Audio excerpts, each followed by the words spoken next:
Hello, I'm Mariana Danilovich with Ultralive TV, and we're here at Digital Hollywood Fall 2010 with Linda Nicolai, who is the president of the Executive Alliances Group. Correct. Thank you. So, Linda, you're speaking again at Digital Hollywood this week. Tell us what your topic is. The topic is web video and web series and the incredible phenomenon that's taking place on the web with regard to original web series and web content as part of the International Academy of Web Television, a group I just joined because part of what I do is to track new talent and new trends, and this is unrelenting. It's clearly a phenomenon when a web series can draw in 16 million viewers in a month. And so the contrast between original web series, traditional entertainment, where the two meet, where they don't meet, this is really what the discussion is going to be about. Sounds fascinating. Yeah, absolutely. And you've been in the talent business in traditional and digital media for quite some time. What has changed in the last couple of years? Last couple of years is clearly the open web and the social media aspect of it. Sharing is a given. The phenomenon that Twitter and Facebook can have on a property without any paid media is pretty amazing in terms of making or breaking a show or an advertisement campaign, and so it's pretty compelling. So there's an argument going on about how to use social media, whether you should use it to promote a show, promote a new product. Where does it fit in the whole media pie? And should Hollywood track alongside of it? Should they jump in the car? Where is this all going relative to Google TV, Apple TV, Hulu, all of those vehicles that can pretty much carry Hollywood's audience off if you think about it, wave goodbye. So there's a lot of discussion going on about are there two distinct lines of programming, or are they really going to blend under one platform?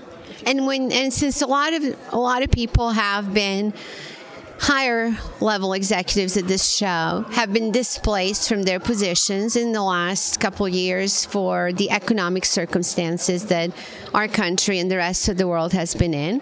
What kind of advice could you give them for possible new positions? What are people looking for? And also, how can you translate your background to date, whether you come from traditional or digital media, into what's needed? Well, I think you're a perfect example of that in terms of, first of all, embrace it and be curious about it and want to understand and learn what that ideal age group is doing while they're out there. Somebody I should say, Michael Eisner spoke today, and he was curious about virtual currency and couldn't quite understand why someone would spend $100 on virtual goods. But the fact is, it's a huge phenomenon that not only content producers are capitalizing on, but anybody to do with games or even retailers that are creating games and coupons that ultimately drive retail foot traffic. So it's incumbent upon old media to embrace it. It's begging for creativity. I'm still waiting for that TV show that just is a head slapper moment that incorporates audience participation, social media, real-time engagement, and helping to drive storylines, and you're really starting to see a lot more of that. So I think it's an enormous opportunity for anybody from traditional media to leverage that enormous amount of creativity into these new areas. It's just begging for it, really, in terms of something wonderful and very creative. Do you find that it's more difficult of a transition now or less difficult than it was from traditional media to the internet, let's say at the beginning in the 90s? Well, it's easier now for a lot of reasons.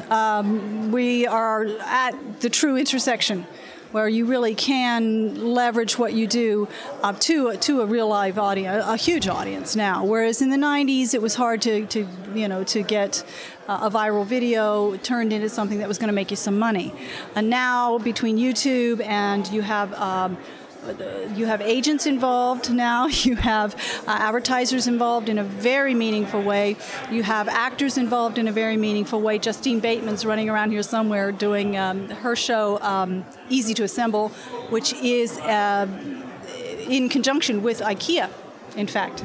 So, you see that all the pieces have come together and it's working. So it's actually easier now, I think, to get into this and bring some of that maturity and true expertise relative to monetizing audiences, which is really where this needs to go now, moving from amateur to professional into its own career category.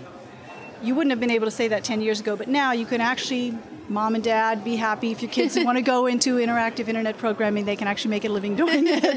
And that's a good news. I think so. Yeah. I think we should end on that positive note. It's positive, yeah. So if I'm developing these webisodes, mom and dad, I may actually have a job graduating from college. You can. I mean, the annoying orange guy, I'm told today, is making $300,000 a year. That's not so bad.